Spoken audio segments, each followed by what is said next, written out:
Hey guys, what's up? So, this is what clicked to me today, okay? This been going on and coming up for a while, and I couldn't quite put it together, but it clicked to me today. Why our generations, which are younger generations than our parents, the generation of baby boomers, that's the generation I'm talking about. If you don't know who those people are, go check when was the baby boom happening especially in the U.S. and probably around the world in many other countries. That's the times, the period of the years when lots of people had babies, lots of people had families because family life was basically rewarded, not like nowadays. All right, so it was rewarded. You had there were times in America, believe it or not, uh, younger generations won't believe that, but there were times when only one person had a full-time job and the whole family was able to afford a house. Yeah, a lot of those houses were actually paid off. So why that happened and how we got to where we are, where everything got extremely complicated, where every little step of the way of owning anything or even renting, owning, I would say renting, there's no really ownership anymore, and it never really was 100%, but much closer to it than what it is now. Now it's far, far removed from our hands, our access. So it's because these generations, the way that the system was set up for them, it was actually a trap. Banks were giving out loans. Yeah, sure, no problem. Buy a house, remodel a house. You want a better car? Go get a better car. Get all this stuff. So if it was more than what their salaries would be able to afford, no problem. Bam, bam, bam. Loans were given out like candies. All right. So the older generations, why they were so brainwashed and so easily manipulated is because when you're comfortable, you don't think. You just swallow the shit they give you or serve you. Okay? The news had their own story, politicians their own story, blah blah blah. Everybody was talking. The main idea was, well, if it's on TV, it must be true, right? That's the trust into the media and not understanding how intertwined the media and the government really are, which we just are about to start or are already starting to helping unfold to truly understand, how crazy the corruption and how they're basically connected, how very very connected they are to the point where they are barely one in another. They're pretty much one and the same. Okay, so the reason when you talk to your parents, if they're baby boomers, you will not they will not understand these things. They have absolutely no idea what you're trying to tell them. And it's not because they're stupid, it's because they dumbed them down because they didn't have to think. Because life is like that. When you can own a house or buy a house, even if you don't own it, forget about owning, okay? Even if you just buy a house, imagine on one salary, the woman used to stay home, take care of the family, the guy worked. Not saying that, men didn't work much, they worked hard. They work many hours. But try this today. You gotta have two people working as much as back in the days one person worked, and you will still struggle to find something in a decent community with enough space to have a family of 2 or 3 children. Okay? Very, very hard. Extremely hard. It's gonna be so expensive, especially any of the new buildings that are building, because that's what's happening. Tearing down old, building new. Why? Because they can charge so much more. Even though the new stuff is not, the quality is very, very questionable. Okay? I know how to build stuff, and when I go to these model homes and I tour all sorts of properties, that's, guys, cardboard put together, okay? And they charge millions of dollars, no joke. They charge millions of dollars for a townhome that is not even its own separate house. It's not even a single freestanding house. You don't get a bunch of yard around unless you move in the middle of nowhere. But tell me, how are you gonna make money there?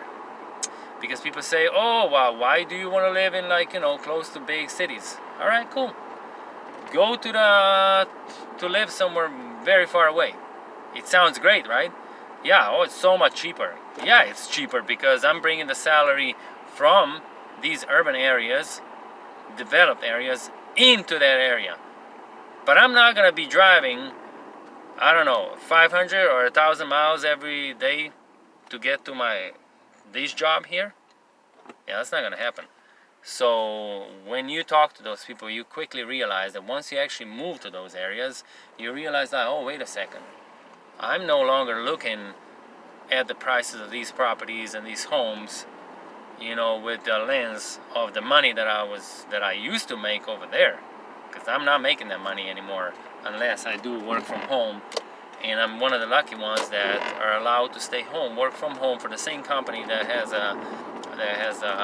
is located in one of those areas, or that does business in those areas, in those cities, in those populated, developed areas. Okay, so a long story short is they made the system that easy because they didn't want people to think. They wanted them to consume. Now every such system collapses on itself at some point because consuming, not thinking about consuming and consumption and what that does to anything doesn't lead very far, okay? So we kind of got to the end of it, or we're getting to the end of it. So now they said, okay, so now, we gave them all these things, basically loaned those things to them, and they kept taking loans, they kept taking, money from here, money from there, forgetting, hey, one day this money is going to have to be returned, given back. Well, guess what? Not by our parents, not by the baby boomer generation, no, by us, and by our children, and by the children of our children. Okay? It's really fucked up. So the way they did it now, this is what they do. They always bring a solution. So the solution at the time was like, hey, just be,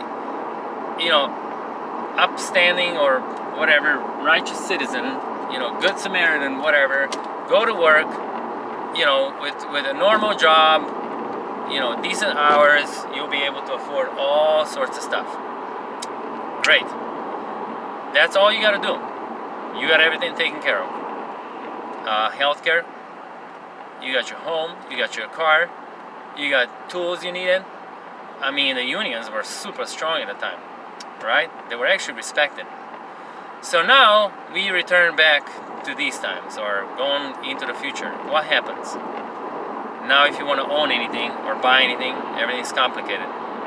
You need thousands of papers, stacks of paperwork for every little stupid thing you're gonna rent, for every little stupid thing you're gonna try to own at some point. And you gotta work your ass off.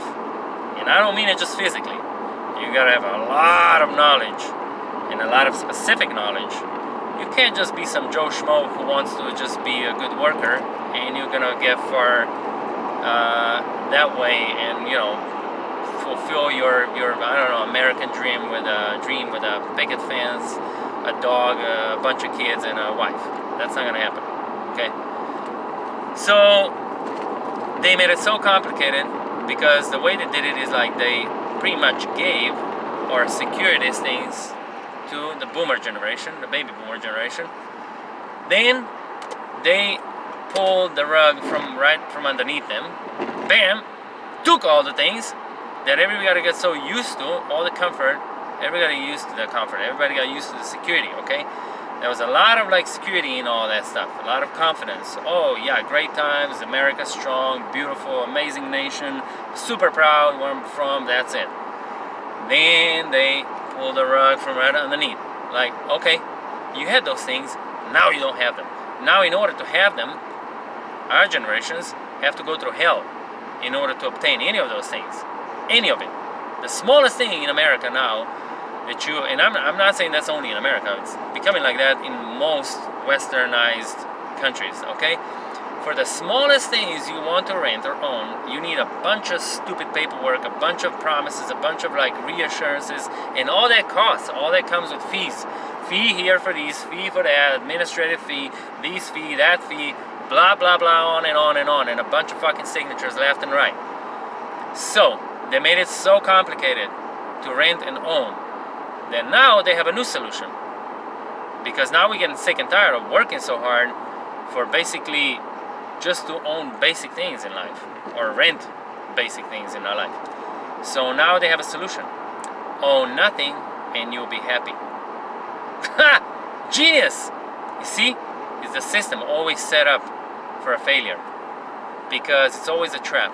So now they made it that way so that I mean, even myself started thinking like, you know what, is this even worth all the effort? I mean, shit, I'm working so hard. I don't even have my own house. I mean, I don't even have my own apartment. I'm renting. And I'm renting, like, it's not cheap. It's expensive. I'm paying a lot of money. Like, so much of my salary just goes to the rent. Like, I can't afford a lot of luxury, like, on the side of it. I can right now in this moment. But if I think for the future, for my children, for the future of my family, I gotta be like, whoa, pump the brakes. You can't buy this, you can't buy that, you can't do this, you can't do that. That's how it becomes. You become very, very limited. And they have a solution, like I said. Universal income. You won't have much money, just enough to survive. And they'll take everything away from you. But they won't take it. You'll give it to them because you'll get sick and tired of working so hard that you'll be like, you know what, fuck this. At the end of all, does it really matter? Is happiness really in all these objects? Is happiness really in me, I don't know, traveling, me doing this, me doing that? Why the shit? Like, I mean, I'll just stay home. I'll stay home, won't have stuff, or work like, they come into easier schedules, you know? What they saying, like 6 hours a day? 5 to 6 hours a day, weekends free. I mean, that's a dream, you know? But there's a catch. You won't have your personal, you know, fun hobbies. You won't be able, like, I wouldn't be able to have 2 bicycles, a road bike, and a mountain bike, go up to the mountain, have fun for like 2-3 hours with some of my buddies. You can't do that because you won't have it. Because, you know, guess what? All these things cost. You can buy a bike, sure. Like, okay, I saved money, you know, I bought a bike. Yeah, but that's only the beginning of the story. Then you need parts. Then you need to service the bike. If you can't service it yourself, which takes a lot, you gotta learn these things, it's not easy. You gotta go to a shop. A shop will charge you an arm and a leg. And you know what? As much as some people say it's exaggerated, but rightfully so, because first of all, it takes tools, it takes other devices, and it takes a lot of knowledge and experience to do it right. So, this is how we got down to this, what actually happened. First, they made it easy to own a bunch of shit or rent stuff, so people piled up, didn't think, swallowed everything that TV told them, swallowed everything politicians told them. So now they made it really hard. So now we're waking up because we're like, what the fuck is this? What kind of life is this? I'm working all day long and I barely have any fun whatsoever. Most people work on the weekends too. They just can't take weekends off because they don't make enough money in the week. It's awful. It's freaking awful. And so now they have a new solution. Own nothing, be happy. And it almost feels and seems right. It's very enticing. Because you know what? At the end of the day, you get so tired, so stressed about the future, not even a distant future, but a near future, that you almost start thinking that they're right. You know what? That is a solution. Maybe that's it. Maybe I just don't need all these things. And you know what? In some ways, to some extent, you actually don't need as many things. But that you won't own anything at all, yeah, no thanks.